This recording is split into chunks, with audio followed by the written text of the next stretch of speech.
오늘이 절기상 추분이죠.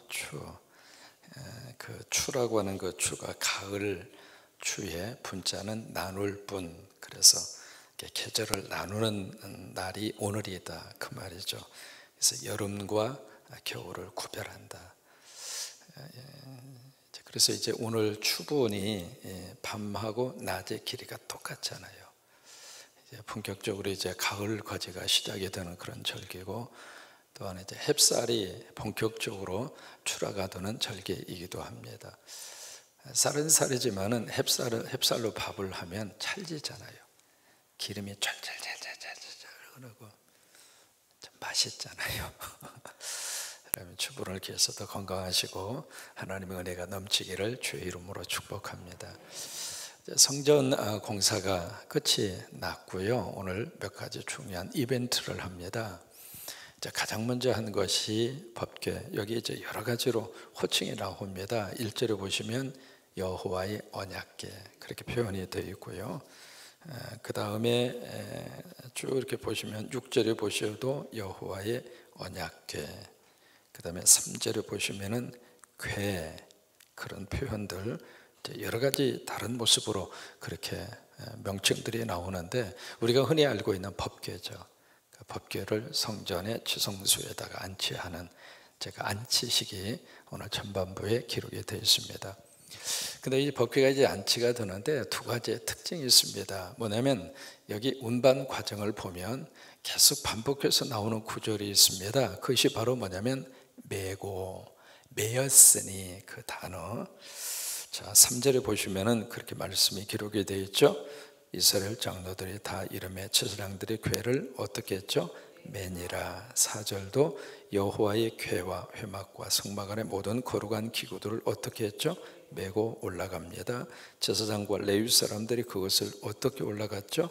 메고 올라갑니다. 6절에 보시면 제사장들이 여호와의 언약궤를 그 처소에 어떻게 드렸죠? 메어 드립니다. 지금 솔로몬은 이 법궤 운반 작업에 있어서 굉장히 신중합니다. 왜 그랬을 것 같아요?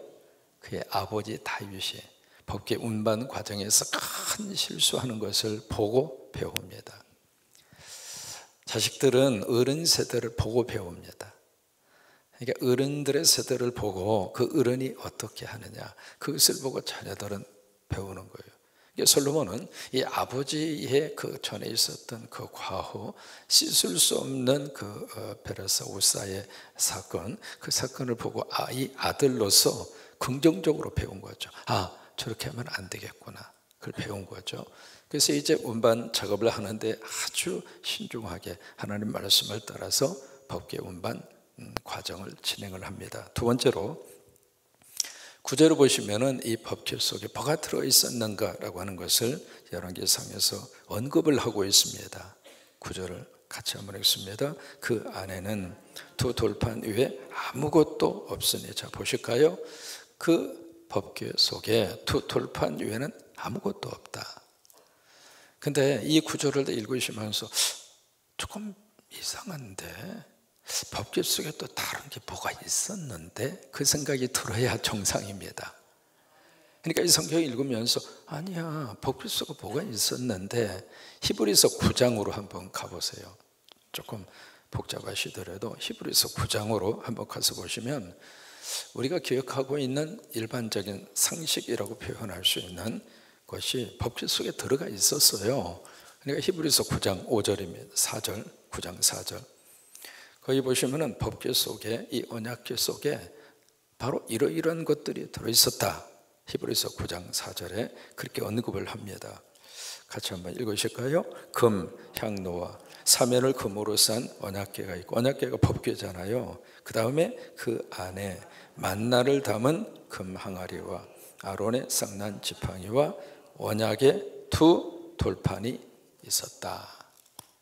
이게 이제 일반적으로 우리가 생각하고 있는, 성경을 조금이라도 읽은 분이라면 신앙생활 하시면서 적어도 법궤 속에 하나 들어있어요? 세 개 들어있어요? 세 개 들어있단 말이에요. 히브리서 9장 4절에서는 세 개 들어있다고 말씀을 하셨는데, 이 열왕기상 8장 9절에 보시면 여기에 두 돌판 딱 하나만 있다라고 하는 것을 강조하는 듯한 말씀이에요. 그러면 어느 쪽이 맞을까? 어느 쪽에 문제가 있을까? 그런 생각을 할 수가 있잖아요. 여기서 이제 몇 가지 우리가 해석을 할 수 있습니다. 저처럼 이 법규 속에 세 가지 것이 들어있었는데 이 십계명의 두 돌판 위에는 두 가지의 것이 언제 어떻게 사라졌는지를 모르겠다. 그렇게 이제 이해할 수도 있고요. 그 다음에 두 번째로 이 법궤에 이 만나를 담은 항아리와 아론의 상난 지팡이를 어디다가 놓았는가 그예요. 히브리서에서는 이 법궤 안에다가 넣었다 그랬는데 이게 출애굽기하고 민수기 두 군데거든요. 두 군데를 여러분들이 유심히 혹시라도 찾아서 보시면은 내용이 조금씩 다릅니다. 출애굽기 16장으로 한번 가보십니다. 출애굽기 16장 33절, 34절 한번 보시면 그 부분에 가서 보시면은 이 위치가 조금 약간 다른 것으로 우리가 느낄 수 있는데, 자, 출애굽기 16장 33절, 34절입니다. 찾으셨으면 우리 아멘 한번 해볼까요? 네, 그러면 함께 있습니다. 33절, 34절. 또 모세가 아론에게 이르되 항아리를 가져다가 그 속에 만나 한 오멜을 담아 여호와 앞에 두어 너희 대대로 간수하라. 아론이 여호와께서 모세에게 명령하신 대로 그것을 증거판 앞에 두어 간수하게 했다. 증거판이라고 하는 것은 법궤입니다. 법궤 속에다가 둔 것이 아니라 법궤 앞에다가 두었다. 여러분 이해가 되세요? 법궤 속에다 넣은 거하고 앞에 둔 거하고는 위치가 다릅니다. 그러니까 증거궤, 법궤 앞에다가 두었다 그거예요. 그러면 아론의 쌍난 지팡이는 어떻게 됐을까? 민수기 17장으로 가서 보십니다. 민수기 17장 10절로 가서 보시면 이 아론의 쌍난 지팡이 위치도 여기 성경에서 그렇게 기록을 하고 있습니다. 자, 민수기 17장 10절의 말씀. 자, 조금만 출애굽기에서 앞쪽으로 가시면 되겠죠? 17장 10절 같이 한번 읽습니다. 여호와께서 또 모세에게 이르시되 아론의 쌍난 지팡이는 증거궤 앞으로 도로 가져다가 거기 간직하여. 어디다가 갔다가? 증거궤 앞에다가. 그러니까 이게 성경 전체적으로 쭉 이렇게 문맥상으로 보면은요, 이게 증거궤 법궤 속에다가 이 세 가지의 것을 놓았다. 그렇게도 볼 수 있고요. 두 번째, 여기 이제 증거궤 여호와의 앞이라고 하는 것은 지성소 전체가 하나님이 계시는 곳입니다. 그러니까 법궤 앞에다가 증거궤 앞에다가 두라. 항아리와 그 다음에 지팡이를. 지팡이는 크니까 이게 법궤 속에 들어가기가 쉽지가 않아요. 사이즈 자체가. 그러니까 이 법궤 앞에다가 두어라 그렇게 말씀을 하셨는데 그것을 어떻게 이해했는가? 왜? 지성소 전체가 하나님이 계신 곳이니까 그래서 이 법궤 안에다가 넣은 것으로 이해하지 않았는가? 그렇게 해석을 할 수가 있습니다. 어쨌든 다시 열왕기상 8장 9절로 돌아와서 중요한 것은 바로 이거예요. 만나를 담은 항아리나 아론의 쌍난 지팡이는 무엇인가? 체험이에요. 체험이라 그 말이에요. 이 체험적인 것은 참 묘하게도 사라지더라 이 말이에요. 이게 뭐만 남는가? 하나님의 말씀만 남더라 그 말이에요. 여러분 말씀을 붙잡고 있으면 체험은 하나님이 주십니다. 그러니까 그 체험이라고 하는 것이 절대 저이지가 않습니다. 오늘 체험하고 내일도 체험하시고 모레도 체험하시고. 왜? 말씀을 붙잡고 있으면요 하나님이 만나는 공급하십니다. 말씀을 붙잡고 있으면 아론의 쌍난 지팡이, 그 지팡이 자체가 무슨 생명력이 있겠어요. 그런데 말씀을 붙잡고 있으니까 그 죽은 나무 속에서도 생명의 움이 트더라 이 말이에요. 절대 절망의 속에서도 희망을 갖더라 그 말이에요. 그러니까 말씀이 있으면은 체험은 하나님의 말씀을 통해서 오늘도 우리에게 공급하시고 그렇게 되기를 축복합니다. 오늘도 우리에게 말씀의 능력으로 기적을 주시고 만나를 공급하시고, 그러니까 체험이 중요한 것이 아니라 체험은 말씀만 붙잡고 있으면 따라오는 거란 말이에요. 그래서 두 돌판뿐이다 라고 하는 것을 아주 강조하고 있는 거예요. 우리가 교회에 나오는 가장 중요한 이유가 뭘까요? 그렇게 물으면요, 정답으로 대답해야 할 말은 말씀이요, 그렇게 나와야 정상입니다. 교회에 왜 오는가? 말씀 들으려고. 우리 성광교회 강대상은 계속 말씀 중심으로 하나님의 말씀이 증거되기를 바라고, 여기는요 세상적인 것이 기준이 될 수가 없어요. 세상은 요동치고 세상은 수없이 많은 문제들이 앞으로 가면 갈수록 우리에게 충격을 주는 뉴스들이 더 많을 것 같아요. 왜? 이미 마태복음 24장에서 예수님 다 말씀하셨어요.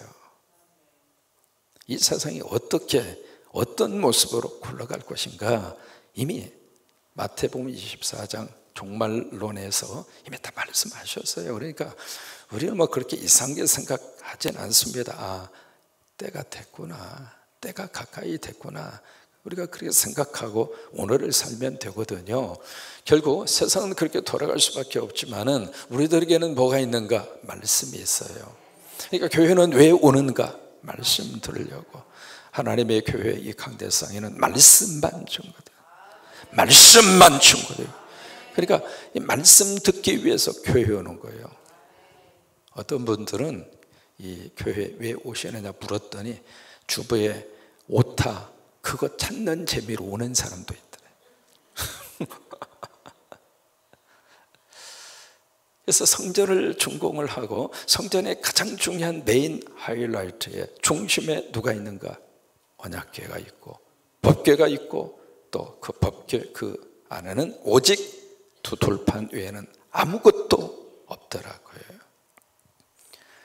그 다음에 이제 안치식을 마친 다음에 솔로몬이 봉헌사를 합니다. 그게 12절로 21절까지 솔로몬의 연설 그렇게 되어 있습니다만은 하나님 앞에 바치면서 솔로몬의 봉헌사입니다. 12절로 21절까지의 말씀인데, 그래서 중요한 말씀이 바로 무슨 내용이냐면 두 가지입니다. 첫째로 하나님께서 말씀하신 대로 이루셨습니다. 그게 이제 포인트입니다. 따라서 한번 해보실까요? 하나님께서 말씀하신 대로 이루셨습니다. 그게 이제 솔로몬 봉헌사의 핵심이에요. 15절입니다. 15절 같이 한번 읽습니다. 왕이 이르되 이스라엘의 하나님 여호와를 송축할지로다. 여호와께서 그의 입으로 내 아버지 다윗에게 말씀하신 것을 이제 그의 손으로 이루셨도다 이르시기를. 그러니까 말씀하신 대로 하나님이 이루셨도다. 여러분, 우리는 이 말씀을 믿습니다. 말씀하신 대로 성광교회를 통해서 하나님이 이루시고, 말씀하신 대로 여러분들을 통해서 이루시고, 말씀하신 대로 우리 자녀들을 통해서 이루시고, 믿으시면 아멘. 이게 봉헌사입니다. 이 성전 지어진 성전을 딱 보면서 하나님이 말씀하신 대로 하나님께서 이루셨습니다. 그게 이제 솔로몬이 고백하고 있는 봉헌사의 내용입니다.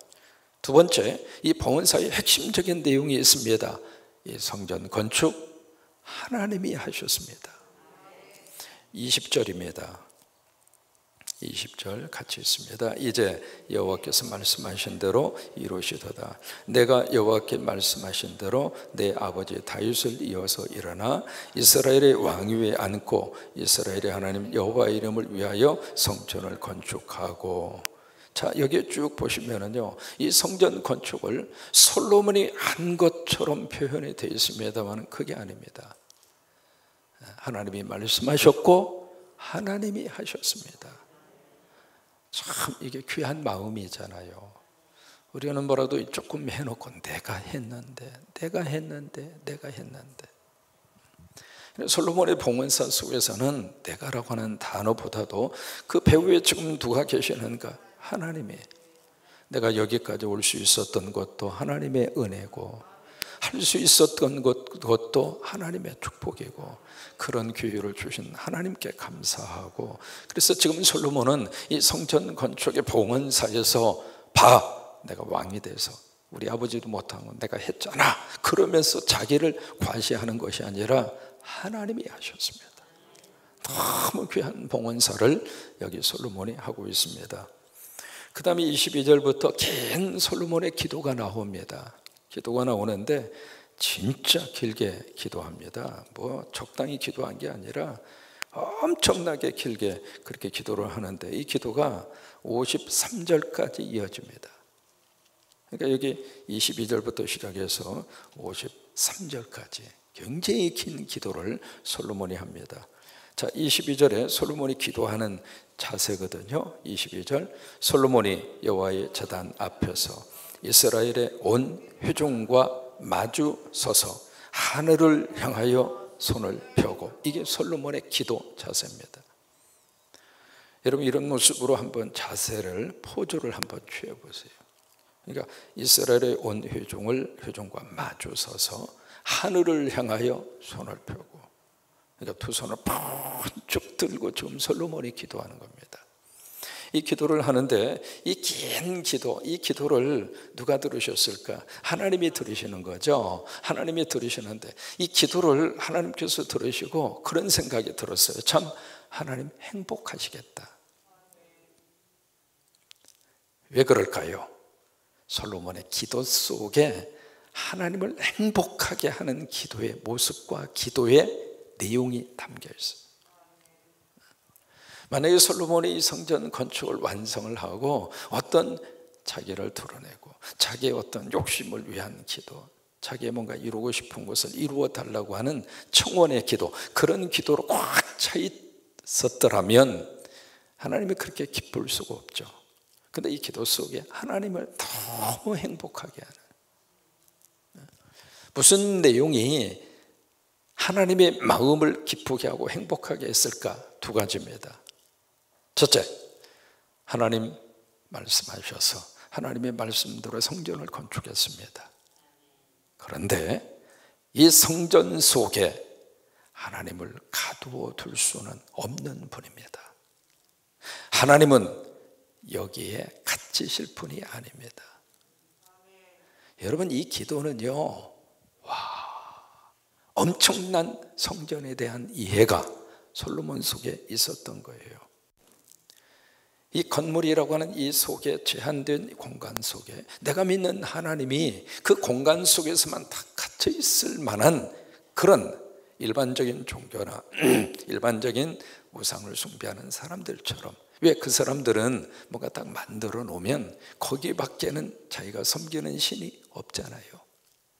그런데 솔로몬은 이 건물, 이 제한된 공간 속에 내가 믿는 하나님, 천지를 창조하시고 온 우주 만물을 주관하시고 그런 위대하신 내가 섬기는 하나님이 이 건물 속에 딱 꼼짝없이 갇혀서 그렇게 계실 분은 아니다.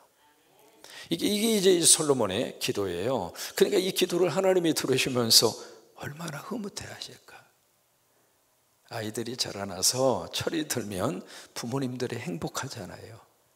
아이들이 자라서 부모의 심정을 알고 그리고 부모님의 마음을 헤아려 주고 참 기쁘잖아요. 야, 이렇게 컸네, 이렇게 자라주었네, 참 감사하다. 그런 것처럼 하나님은 솔로몬의 기도를 가만히 들으시면서 우리 솔로몬이 그렇게 영적으로 컸구나 라고 하는 거예요. 그 내용을 우리가 어디서 읽을 수 있느냐면 22절입니다. 22절, 27절 27절 같이 한번 읽어요. 하나님이 참으로 땅에 거하시리이까 하늘과 하늘들의 하늘이라도 주를 용납하지 못하겠거든 하물며 내가 건축한 이 성전이오리이까. 그 다음에 30절 같이 읽습니다. 주의 종과 주의 백성 이스라엘이 이곳을 향하여 기도할 때에 주는 그 간구함을 들으시고 주께서 계신 곳 하늘에서 들으시고 들으시사 사하여 주시옵소서. 여기만 계신 게 아니라고 하는 거예요. 성전 속에다가 하나님을 가두지 않았습니다. 오늘날 우리가 참 잘못하는 것 중에 하나가 교회당 지어놓고 하나님이 교회에만 계시는 곳으로, 그게 이제 솔로몬은 그렇게 이해하지 않았습니다. 그러니까 우리가 섬기는 하나님 예수 그리스도는 여기도 계시지만 우리 집에도 계시고, 내가 일하는 현장에도 계시고, 여러분 운전할 때에는 안 계시나요? 계시죠. 보이는 곳에서도 계시지만 보이지 않는 곳에도 계시잖아요.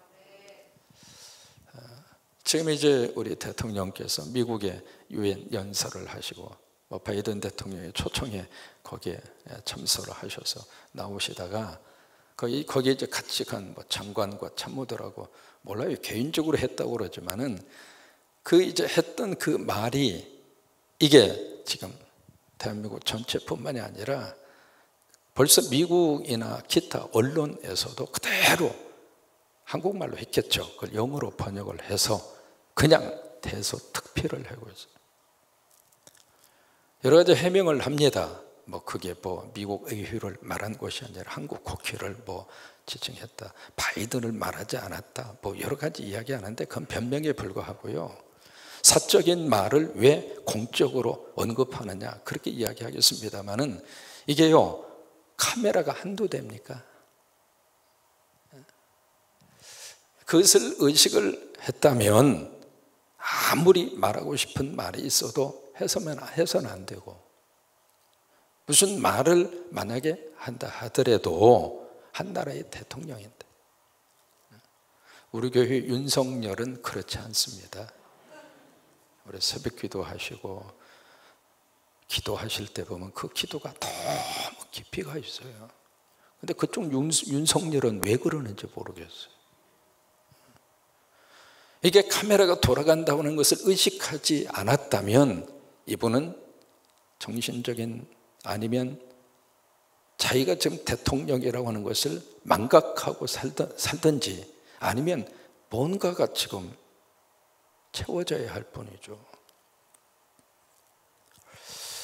그러니까 지금 여기 솔로몬은 이 기도를 드리시면서 하나님은 여기에만 계시는 분이 아니라 여기도 계시지만 내 삶의 모든 영역 속에 하나님이 계신다.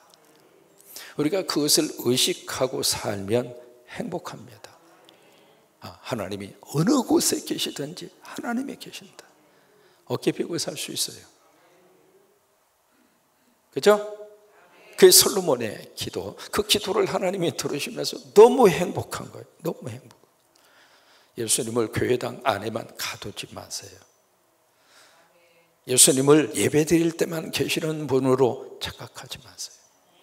어느 곳에 계시고, 성령님도 마찬가지입니다. 성령님은 우리와 영원히 함께 하십니다.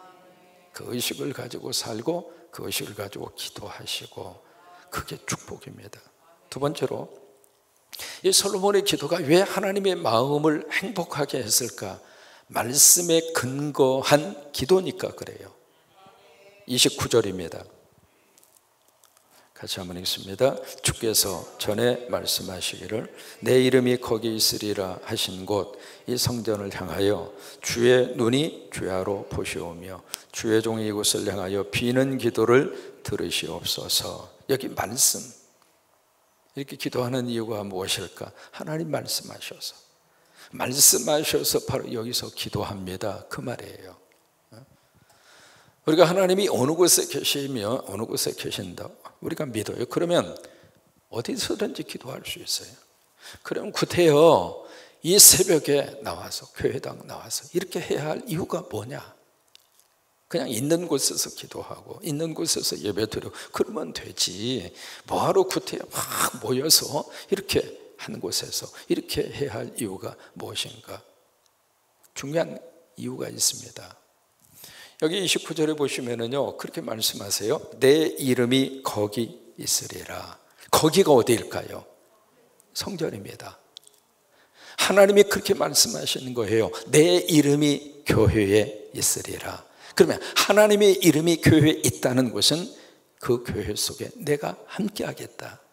다른 곳에도 다 함께 하지만은 특별히 하나님의 약속이 있어요. 내가 성전 속에 함께 하겠다. 그러니까 여기 나와서 우리가 기도하고 다른 곳에서 얼마든지 기도해도 하나님 들으셔요. 그러나 하나님이 약속을 하셔서 내가 구별한, 그래서 하나님의 거룩한 역사와 능력이 있는 그곳에서 내가 내 이름을 거기에 두리라. 그래서 여기 와서 기도하죠. 다른 데서 기도하면 기도가 또 잘 되지도 않아요. 그냥 집에서 기도하신다? 자, 안 믿어요. 집 어디서 기도하세요? 집에서 어떻게 기도해요?